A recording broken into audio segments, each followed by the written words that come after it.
Кстати, по моим ощущениям, вот этот вот вечерний зов холодильника, да, сидишь, вроде уже спать пора.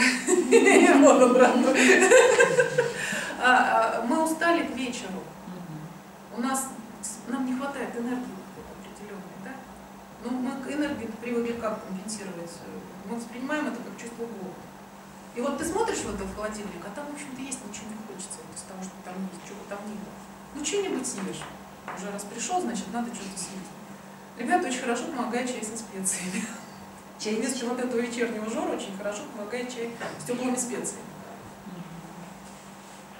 Мы получаем, нам не хватает энергии вот именно теплой, нам огня не хватает. Вот когда мы хотим есть, когда мы вот этот вот зов холодильника вечерний зов, это нам не хватает огня. Мы можем получить, мы привыкли, что мы получаем его с пищей за счет там, выделения, переваривания пищи, мы получаем вот эту вот энергию. Но нам ее не хватает, вот к вечеру нам ее не хватает на другом уровне, на более тонком. Вот, специи, они все-таки, они как ароматизаторы, как ароматерапия идут, и у них они на более тонком плане действуют. Именно на уровне энергетики, не на физическом уровне, вот калорий нам не хватает, а именно на уровне энергетики мы к вечеру устаем.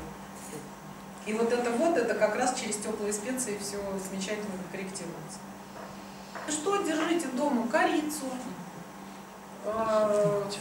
Есть, значит, если в чай, там молоко, корица, мускат, тмин, кардамон, имбирь. Но имбирь при избытке ветра, при явном, он выдувает очень быстро, он не прогревает. То есть вот эти специи, корица, кардамон, мускат и тмин, они более ровные, они теплые. Имбирь горячий, имбирь, перец — это горячие специи. Да, они тоже нужны. Когда нам нужно запастись энергией, лучше переварить пищу. Вот это они помогают. Имбирь хорошо рекомендуют минут за 15 до приема пищи, имбирного чайку, там все, они активизируют работу пищеварительного тракта. И после этого ты садишься, ешь, и лучше там усваивается пища, и все, ты помогаешь, ты улучшаешь пищеварительную работу. Но имбирь, он быстрого действия. А вот эти вот теплые специи, вот